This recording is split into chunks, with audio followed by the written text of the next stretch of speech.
Oke, pada malam hari ini saya mau ada materi tentang pemodelan entity relationship. Kalian dengar aja. Yang mau tidur silahkan tidur, ya kan? Karena biasanya kalau dosen mendengarkan itu adalah obat paling ampuh untuk tidur, ya kan? Jadi kalau misalkan mau ngantuk, mau tidur, nggak usah beli obat. Ikut aja kuliah, kuliah yang teori. Nah, nanti paling tidur sendiri, gitu, ya kan? Jadi kalau orang kalau cari obat tidur, beli obat mahal-mahal itu nggak pikirnya panjang. Masuk aja kuliah. Apakah ini sebuah sponsor? Mana sponsornya? Nggak ada sponsornya.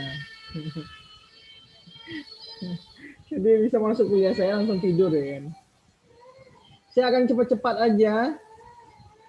Intinya capaiannya dari entity relation diagram ini, relationship ini, entity relationship diagram. Jadi menggambarkan sebenarnya relasi antara satu ke yang satunya lagi, apakah one to one, many to many, atau many to one. Itu udah pernah dibahas juga waktu normalisasi sebelum UTS, ya kan. Jadi materinya adalah pemodelan entity relationship atau ER. Jadi ada diagramnya juga.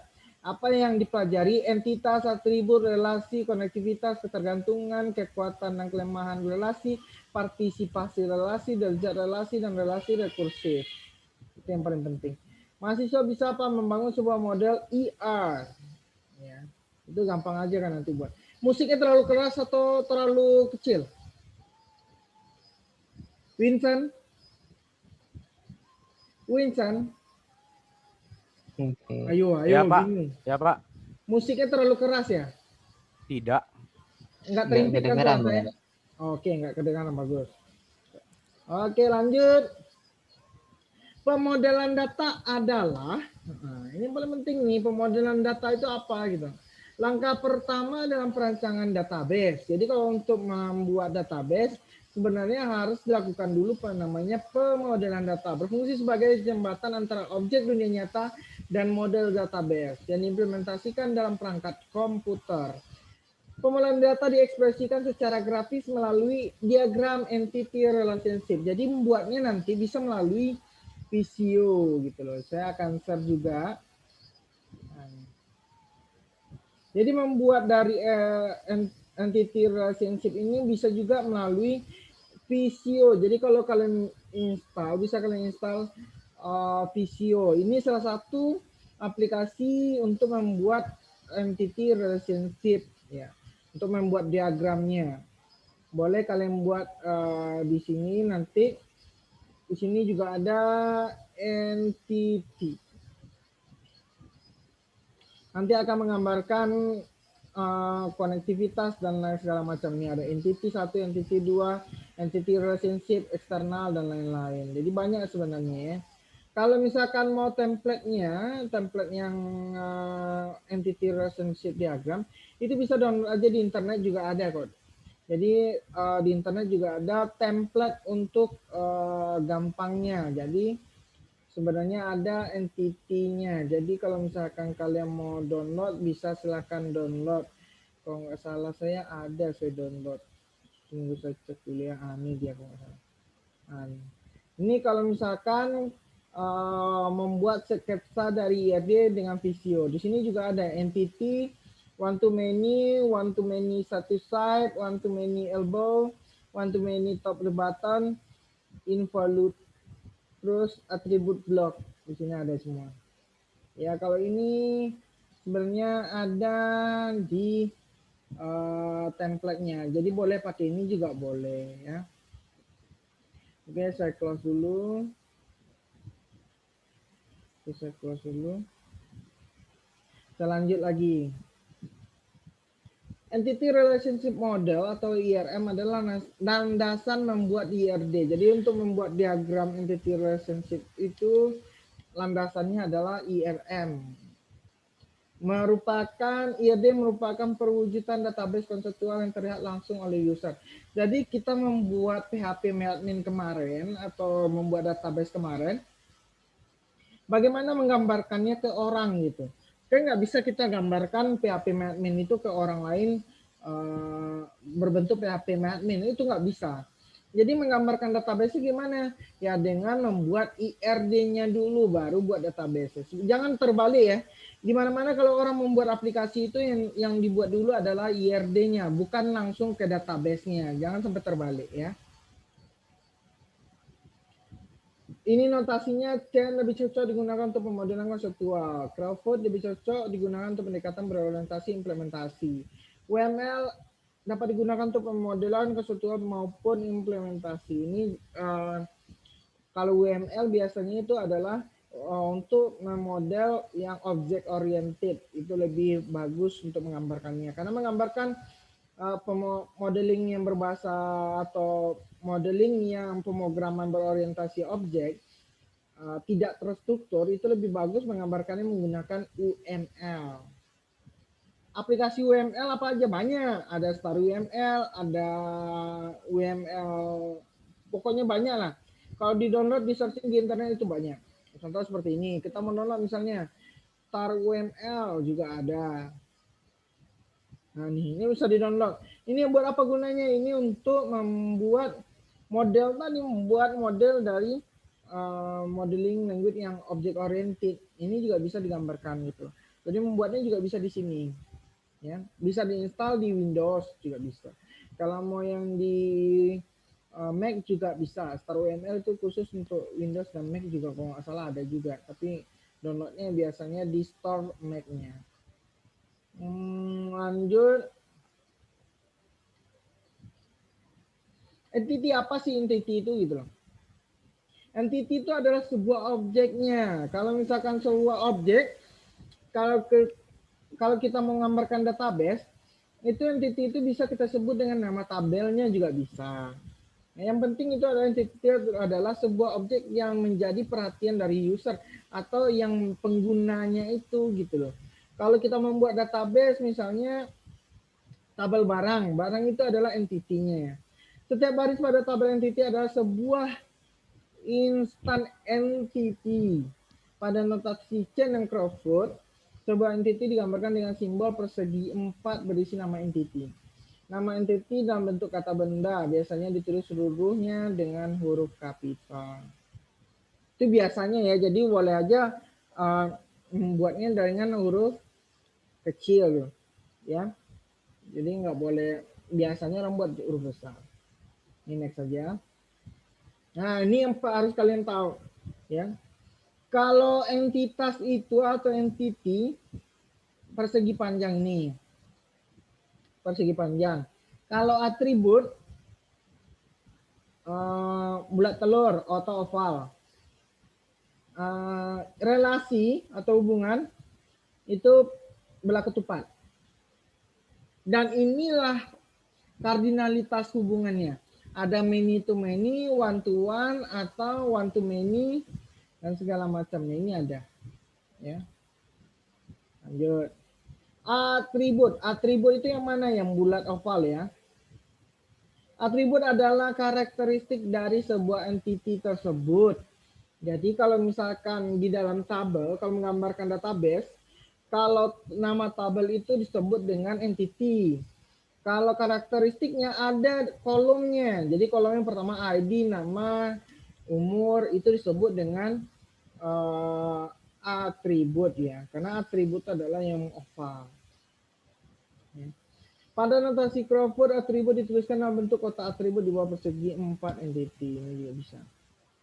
Nah, ini contohnya atribut. Jadi kalau misalkan dalam database, atribut itu sama dengan field-nya atau kolomnya. Ya, kolom di dalam tabel itu disebut dengan atributnya.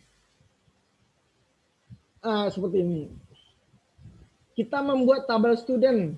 Tabel student itu apa aja isi field name-nya adalah student name, student F name, student initial, student email, student phone. Ini disebut dengan atribut. Ya, ini disebut dengan entity. Kalau ini disebut relasinya. Jadi gampang aja nih ya. Ada 3 yang harus kalian ketahui. Yang pertama adalah titik, relasi, dan atribut. Ada lagi nanti apa tadi ya? Saya lupa nih. Hubungan ya, relationship-nya. Jadi bila ketupat ini hubungan antara entity dengan entity lainnya. Atribut pengenal. Atribut itu ada primary key, ada sequential, dan ada alternative key. Jadi banyak kandidat key juga ada. Jadi kalau atribut itu satu tabel itu kan pasti ada yang namanya primary key atau kata kunci. Kalau kata kunci itu biasanya bersifat unik ya. Jadi kalau atribut pengenal disebut dengan kunci primer atau primary key bersifat unik, tidak kembar yang dinyatakan dengan garis bawah. Jadi kalau misalkan ID nick yang mana yang lebih bagus jadi primary key. Misalnya contoh ID primary key, terus nicknya adalah kandidat key atau alternatif key atau unique key. Jadi yang paling pasti itu adalah primary key-nya dulu, baru berikutnya bisa kita, kalau dia lebih dari satu, bisa kita buat kandidat key, alternatif key, atau sequential key. Penentuan primary key, ya ini dia. Jadi kita membuat database kemarin kita nggak belajar bagaimana apa sih primary key-nya, kita nggak belajar kemarin ya. Ini baru ada.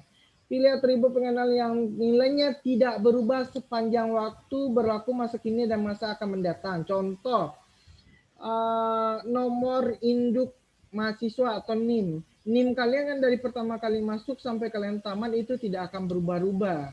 Makanya NIM itu bisa menjadi primary key. Ya. Kalau nama tidak bisa menjadi primary key, bisa jadi nama kalian akan nambah gelar atau nambah berubah nama, bisa saja gitu. Jadi kalau penentuan primary key itu adalah yang pastinya adalah nilainya itu tidak berubah sepanjang waktu dan waktu yang singkat.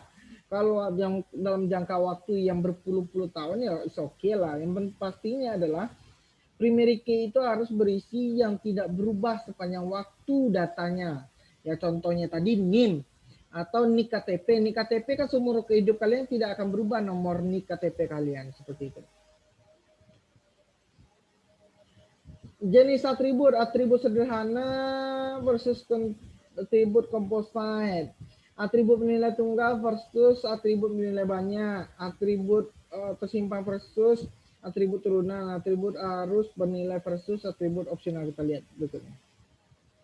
Atribut sederhana versus atribut composite. Ya. Jadi merupakan atribut yang dipecah menjadi bagian-bagian yang lebih kecil dan tetap bermakna. Contohnya, di dalam tabel kita ada nama depan dan ada nama belakang. Ini contohnya. Nah, ini tetap menjadi di satu poin field nama. Itulah disebut dengan atribut sederhana. Jadi kalau misalkan alamatnya, misal jalan, kota, kode pos, itu kan tetap masuk ke alamat. Cuman dipecah saja supaya lebih lengkap. Dan supaya lebih bisa jadi orang mengisikan alamat itu adalah jalan, bisa jadi. Tapi kota juga termasuk alamat, jadi dipecah supaya lebih detail saja. Atribut bernilai tunggal dan atribut bernilai banyak. Satu atribut bisa bernilai hanya satu atau bernilai banyak. Contoh seperti ini, nama atribut bernilai tunggal hobi, dan nomor telepon atribut bernilai banyak gitu. Hobi dan nomor telepon atribut yang bernilai banyak gitu. Jadi kalau hobi bisa bernilai banyak, misalnya satu orang hobinya bisa jadi 3, satu orang bisa jadi nilainya nomor teleponnya banyak, gitu loh.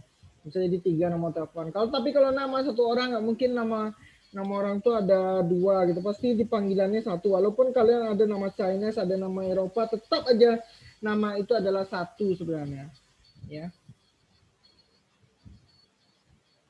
Atribut tersimpan versus atribut turunan. Ya kalau ini turunan biasa ini.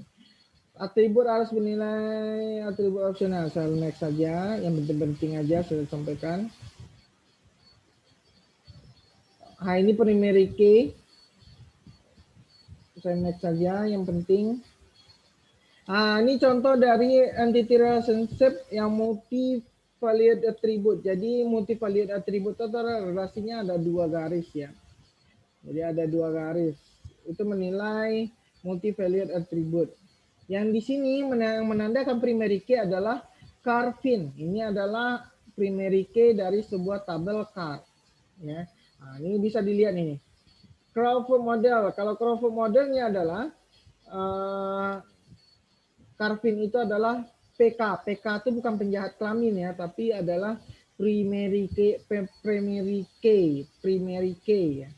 Jadi jangan sampai salah arti. Ini Chen model, ini Crawford model. Ini kok hitam mana putih sih? Aduh, saya rubah dulu warnanya. Oke. Permasalahan implementasi multi-value attribute adalah satu set bisa berisi lebih dari satu nilai. Benar. Diatasi dengan cara membuat atribut tambahan yang nilai dalamnya sejenis. Membuat alasan ini. Oke. Ini contohnya ya. Contohnya membuat tambahan. Pak, saya izin bentar ya. Di chat aja ya. Nggak usah ngomong ya. Jadi blur jadi saya mau mikir yang sampai mana nih. Pengen gini ya lah ya. Senyum-senyum lagi. Lalu. Aduh. Jadi kalau misalkan multivalued atribut itu caranya supaya tidak double, maka diberi turunan. Turunannya gimana? Ada top color, ada trim color, ada body color. Jadi dipecah lagi, jadi diturunkan lagi gitu. Ya. Jadi total satu nilai. Contoh seperti ini yang untuk Crawford-nya. Ini yang Chen model, ini Crawford modelnya, ini Crawford model juga. Ya. Derived attribute ini nggak perlu. Ini Chen model. Lanjut ini yang sangat penting. Relationship. Relationship itu ada 4. Ini kok banyak kali nih. Ini nggak ada nih. Hapus dulu. Ada 4 yang harus kalian ingat. One to one, one to many, many to one, many to many. Ya. Gambar A itu one to one. Jadi satu atribut ke atribut satunya lagi ya, atau satu entity ke satu entity yang lain ya. Ini entitinya A1 ke entity B1, A2 ke B3, jadi satu-satu semua. Kalau one to many adalah satu entity bisa jadi berhubungan ke dua entity. Jadi A1 bisa berhubungan dengan B1 dan B2. B2 itu hanya satu entity ya. Jadi disebut ini one to many ya. Jangan lupa one to many. Kalau A2 ini adalah one to one. One to one, ini one to many. Ini many to many. Jadi ada many to one. Jadi banyak dari tabel jadi ke satu. Contohnya A1 ke B1, A4 ke B1 itu many to one. Terus selanjutnya ada many to many. Many to many itu seperti ini, bisa banyak ke banyak ya. Jadi A1 ke B2, A3 ke B2, dan B1 ke A2, B1 ke A4. Jadi banyak ke banyak. Relationship adalah sebuah hubungan atau asosiasi di antara entity. Jangan ingat ya. Jadi antara entity, bukan antara atribut. Nanti jangan salah. Karena di antara entity ke atribut itu juga ada hubungan, tapi tidak ada hubungan yang namanya one to many, many to many, many to one. Itu nggak ada. Yang ada itu adalah hubungan relationship antara entity. Misalnya satu student mengambil satu kelas, jadi ini adalah one to one. Satu divisi dikelola oleh satu. Satu division dikelola oleh satu apa gitu, ini ada yang hilang, satu employee.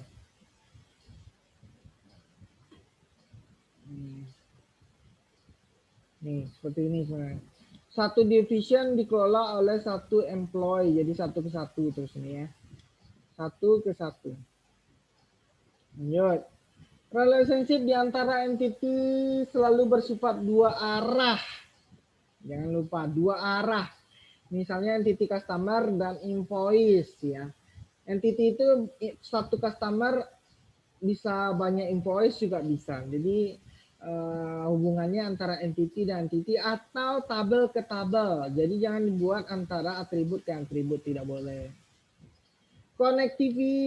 connectivity dan cardinality. Ya. Connectivity apa? Digunakan untuk menjelaskan hubungan dari relationship tersebut. Apakah one to many to many, atau many to one. Kardinalitas menunjukkan jumlah minimum dan maksimum keberadaan satu instansi instan entity dengan instan entity yang lain berhubungan dalam IRJ. Kardinalitas ditulis dengan X dan Y di samping entity tersebut. Nanti digambar kelihatan. Kekurangan kardinalitas. Kardinalitas konten menyatakan kardinalitas constraint. Menyatakan jumlah instan entitas suatu tipe entitas. Ini nggak perlu ini. Yang perlu aja saya sebutkan. Nah, ini yang saya bilang, yang tadi dibilang adalah cardinality-nya. Jadi tulis X dan Y di sini, X dan Y juga. Derajat hubungan. Ini juga teori aja, jangan dipakai ya. Merupakan jumlah tipe entitas. Jadi ada hubungan itu ada 3. Unari, binari, dan tertiary. Jarang ini dipakai. Jadi ini bisa dibaca aja di slide nanti. Ini saya bilang tadi, ini disebut relationship. Ini relationship ya. Ini relasinya. Ini adalah entitinya, ini adalah entitinya, ini adalah entitinya. Jadi bacanya adalah banyak satu staff, ini satu staff ya. Oh ini satu staff di mengatur banyak klien dan banyak pewawancara. Ya. Pewawancara, kalian tahu nggak pewawancara? Jadi yang mewawancarai ya. Jadi baca seperti itu. Nanti ada hubungan ini, simbol ini apa, simbol ini apa, simbol ini apa. Nanti kita jelaskan. Jadi simbol ini tidak ada yang namanya keatribut. Relation itu antara dari entity ke entity. Nggak ada yang namanya relation itu mengatur atribut ke atribut, itu tidak ada. Yang ke sini nggak ada. Ya. Nah, ini contohnya atribut dalam hubungan juga. Ya. Banyak klien ada satu rumah nih kalau nggak salah. Banyak klien menyatakan kapan rumah dilihat oleh klien, menyatakan catatan dari klien yang ini melihat rumah, ini juga bisa. Yang mana yang primary key? Primary key adalah ID klien dan ID rumah.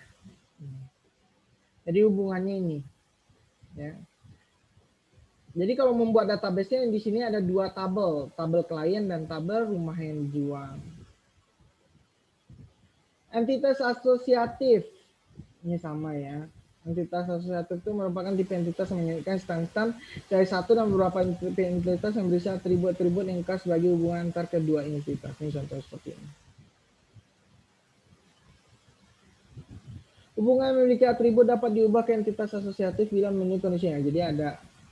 Jadi nggak bisa juga one to one, nggak bisa. Keduanya harus many to many. Ini jarang dipakai. Jadi saya lewatkan aja. Tipe entitas kuat dan tipe entitas lemah. Entitas yang kuat adalah tipe entitas yang peradaannya tidak bergantung pada tipe entitas lain, selalu memiliki atribut pengenal seperti dosen, mahasiswa, dan lain-lain. Jadi yang kuat itu adalah contohnya seperti ini. Tipe entitas lemah adalah tipe entitas yang keberadaannya bergantung pada tipe entitas lain, tidak memiliki atribut pengenal. Contoh seperti ini. Jadi ini memiliki ketergantungan ke tabel pegawai. Karena kalau tabel pegawai tidak ada, maka ini juga tidak ada. Maka ini disebut dengan entitas kuat. Berdasarkan hal tersebut, maka tipe itu dinyatakan dengan kotak bergaris tunggal. Tipe entitas lemah dinyatakan kotak bergaris ganda. Jadi kelihatan ya. Ini bergaris ganda. Jadi ini lemah, ini kuat. Jadi misalnya sebenarnya sama aja nih, misalnya tabel transaksi ke tabel barang. Jadi tabel transaksi itu adalah tabel entitas kuat, yang tabel barang entitas lemah. Karena bergantung. Hubungan dinyatakan dengan berlaku tepat. Wah, ini entitas lemah juga. Oke, next lagi. Jadi menggambar itu ya ini aja sebenarnya. Mata kuliah mempunyai persyaratan kode MK, kode MTK, mata kuliah. Jadi mata kuliah itu kode MTK, MTK prasyaratnya atribut atau hubungan. Jadi nanti kalian paling prakteknya nyuruh gambar-gambar dari saya buat tabelnya, kalian buat gambar ERD-nya gitu. Bisa, atau buat IRD dari tabel berikut juga bisa. Kemudian data bergantung waktu, ini juga saya next saja. Ini relation yang kuat, saya next saja. Saya next ya, karena ini tidak terlalu dipakai oleh lapangan. Ini dia. Partisipasi relationship. Jadi simbolnya kalau seperti ini adalah zero or many. Many side is optional.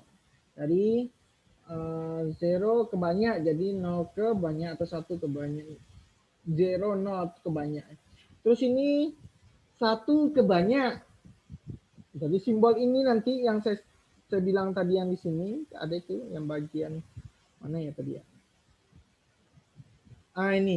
Ini berarti 0 ke banyak dan ini 1 ke banyak. Ya, jangan lupa. Kan ada simbol kecil nih di panah relasi ini. Ujung ke ujung. Artinya inilah dia. Ini 1 ke banyak, ini 1 ke 1, ini 0 ke 1. Jadi ini simbolnya harus kalian tahu. Ini berarti panahnya dari sini, ini dari sini, ini dari sini, ini dari sini. Jadi di sinilah entitasnya. Kalau kalian buat entitas, berarti di sini entitasnya. Ya bukan kembali, bukan di sini ya. Contohnya seperti ini 1 ke 1 jadi, dan ini 0 ke banyak. Ya. Kalau ini 1 ke 1, nah ini 1 ke banyak. Berarti bacanya adalah 1 course banyak kelas. Jadi 1 mata kuliah bisa jadi banyak kelas. Contoh kalian misalnya basis data bisa jadi TPL dan bisa jadi TIF, jadi banyak kelas. Seperti itu. Ini 1 ke banyak ya maksudnya, 1 ke banyak. Derajat relationship juga tidak terlalu. Jadi saya nextkan saja. Ini paling kalian harus tahu itu adalah simbol-simbolnya ini. Ini 0 ke banyak, 0 ke banyak, 0 ke banyak, 0 ke banyak, 1 ke 1, 1 ke 1, 0 ke banyak, 0 ke banyak, dan ini 1 ke 1.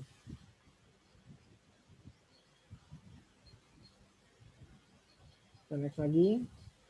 Nah paling nanti seperti ini, buat database-nya, relationship-nya seperti apa, pembahasan kasus. Ya kan ini. Contoh buat universitas ABCD laporannya, buatlah misalnya NIM, nama, alamat, jurusan. Jadi buat pertama ada tabel mahasiswa, ya kan? Yang kedua ada tabel mata kuliah. Yang ketiga ada tabel nama dosen. Benar nggak?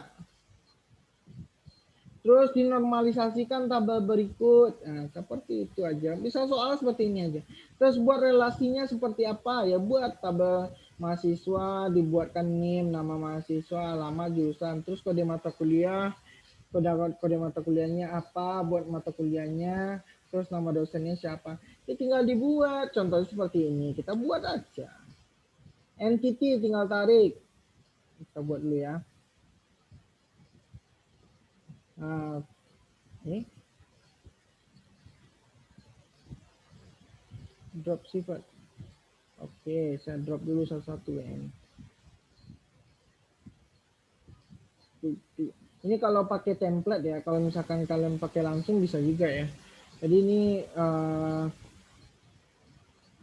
add myself to favorite a new stencil. Tunggu ya. Susah pakai ini ya, template-nya ya. Tunggu ya. sama drop to sub here. Mana sih kertasnya ya? Value. Nah, bilang aja lah.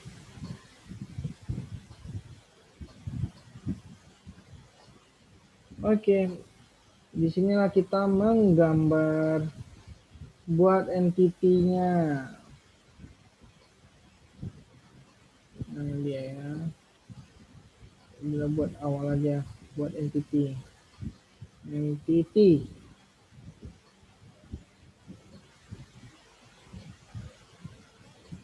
Oke, ini entity.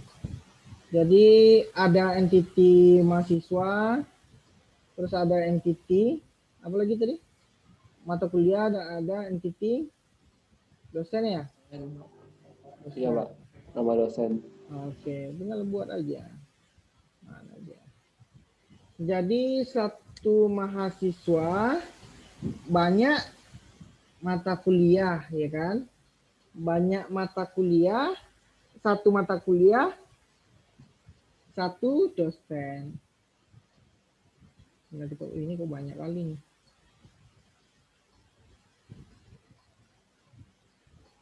Saya close dulu ya.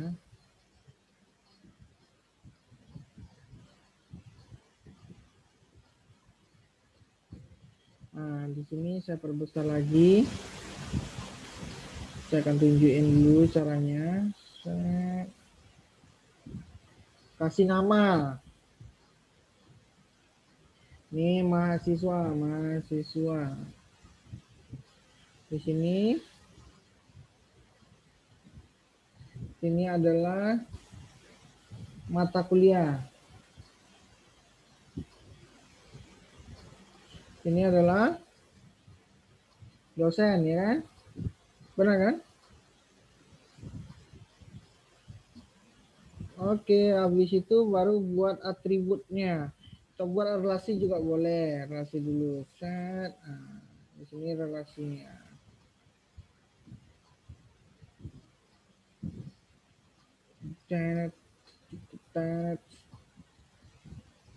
Jadi satu mahasiswa mempunyai banyak mata kuliah. Jadi hubungannya kita buat ini crop lah.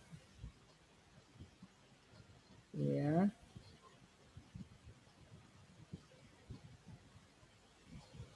Kalian kalau mencari set itu bisa dicari langsung seperti ini ya, atau buat langsung juga buat bisa. Atribut double T ya. Bahasa Inggrisnya apa sih? Atau flowchart. Sini ada IR.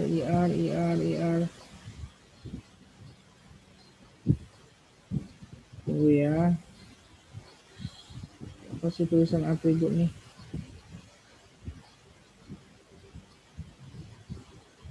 Atribut biasa. Oh, tunggu ya, saya cari dulu mana dia nih. Favorit. Drop.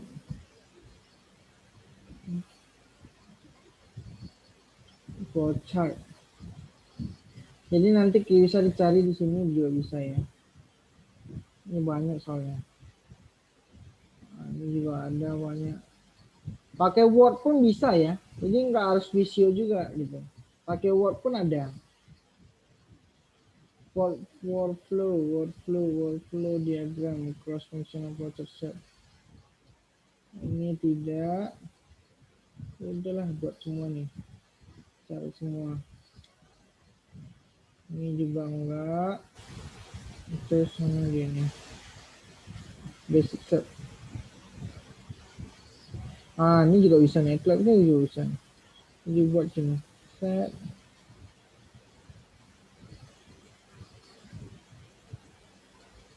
Tinggal ditambahkan aja. Ada berapa tadi ya?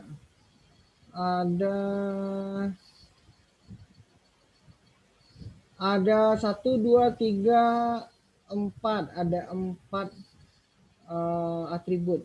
Tinggal di copy aja. 3, 4.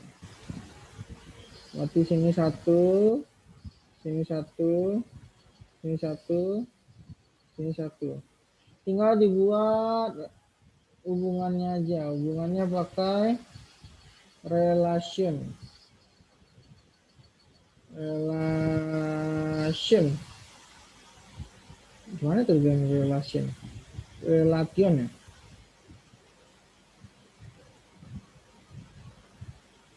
Oh ini dia. Relation. Ini yang bukan ini. Yang biasa saja nih.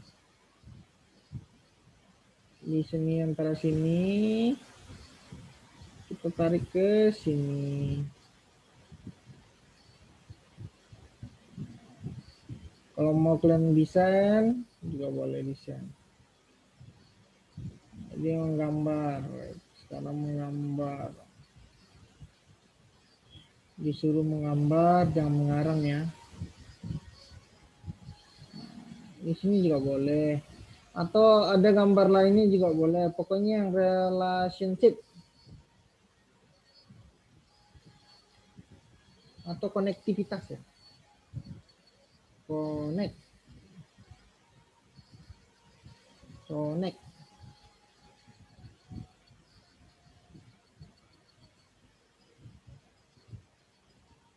Not responding.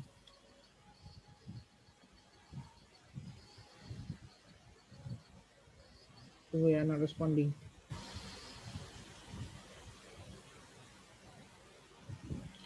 Not responding.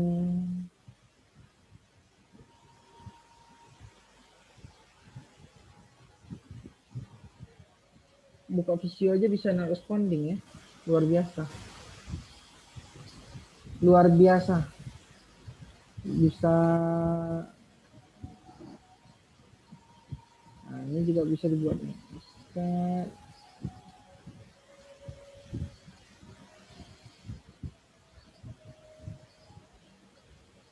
Nah, langsung buat banyak-banyak gini juga boleh. Ini satu aja saya buat dulu ya. Apa lagi? Atau lurus langsung ke sini juga boleh ya. Kreasi kalian masing-masing.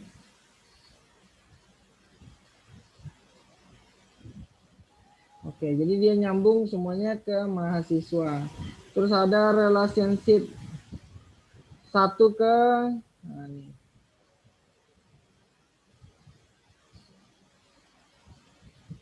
Ini banyak ke satu.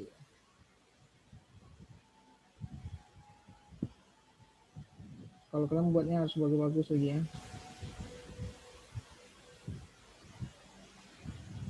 Tuh. Nah, tuh langsung jadi kan. Set. Nah, itu dia. Lari nih.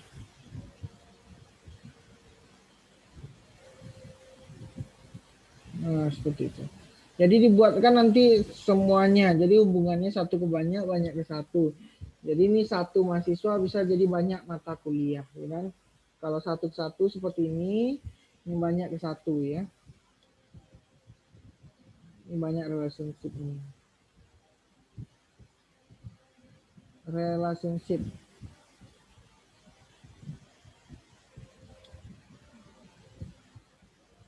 Iya bisa nih.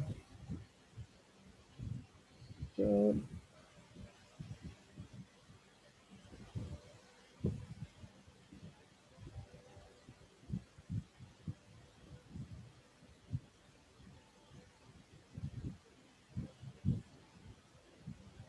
Jadi kreasi kalian lah nanti ya. Pokoknya membuatnya seperti ini.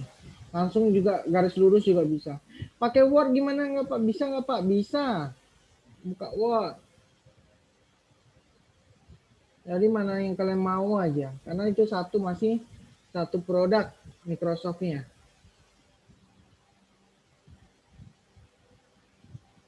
Pakai Word.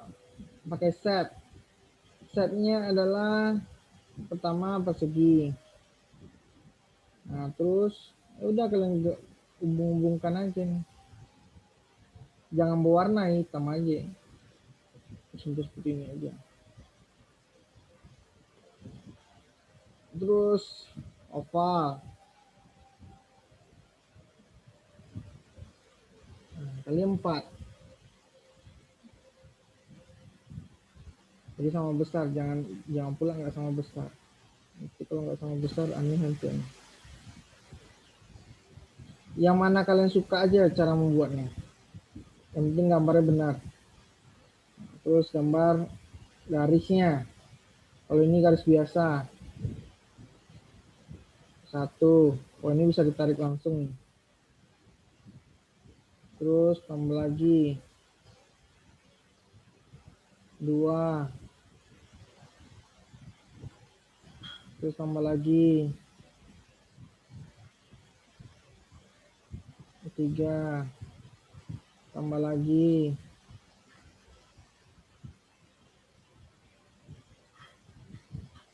Oke, mau langsung ke bawah juga boleh. Jadi nggak harus ke samping, kalian buat. Kalian buat ke bawah pun bisa. Yang penting simbolnya tidak salah. Simbolnya persegi belah ketupat, mana dia nih? Nah, nih.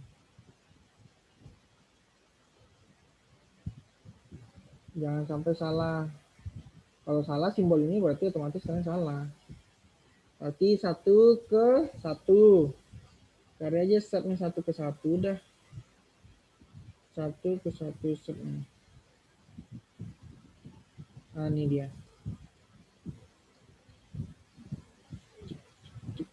Cuk, cuk, cuk, cuk.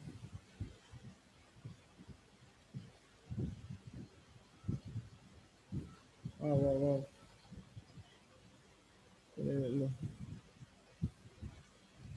So,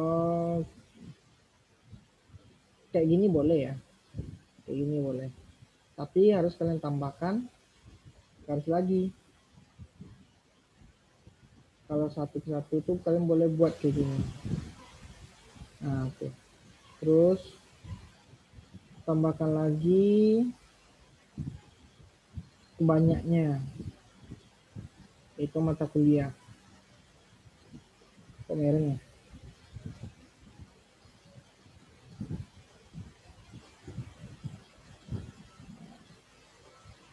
Jadi ini juga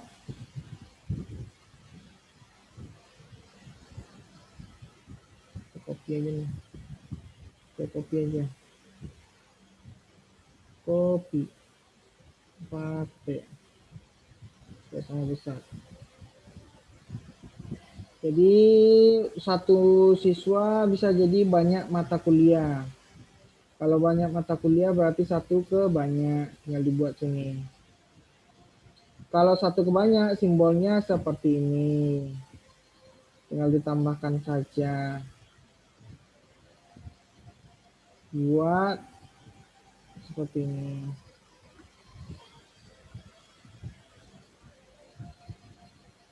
Satu lagi.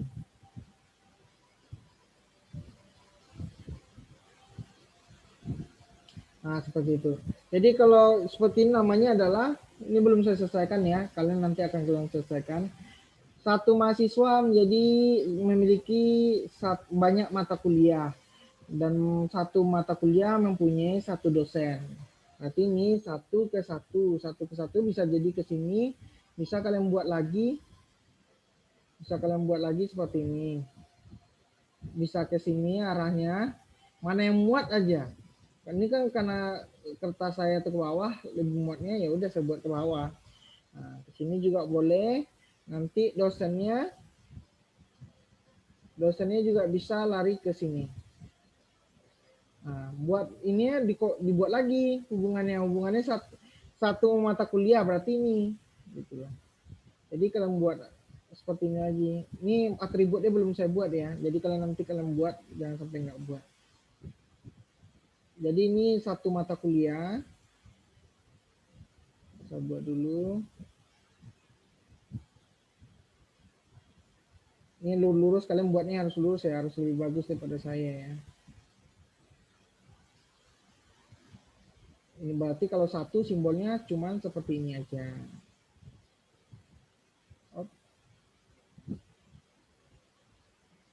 lurus ya. Ini saya buat cepat aja, kalian nanti pengen bagus-baguskan. Nah, inilah dia. Jadi saya buat namanya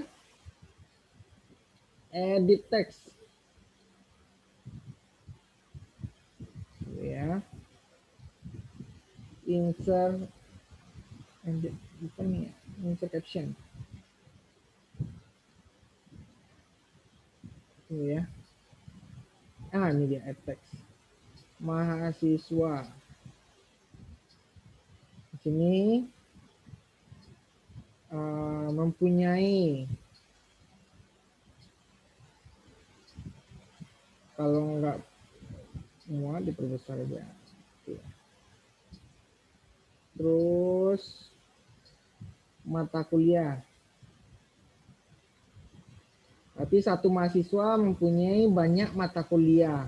Benar nggak satu mahasiswa punya banyak mata kuliah? Benar. Ini mata kuliahnya ada 2, ini ada 3 lagi nih. Jadi satu mata kuliah mempunyai banyak, satu mahasiswa mempunyai banyak mata kuliah. Terus kalau ini satu mata kuliah diajar oleh satu dosen. Jadi mempunyai di sini juga boleh. Atau diajar juga boleh. Atau mengajar juga boleh. Bahasanya terserah, yang penting orang ngerti bahasanya. Nah, seperti itu. Jadi satu mata kuliah hanya diajar oleh satu dosen. Benar nggak? Lihatlah, ada nggak dosen yang berbeda?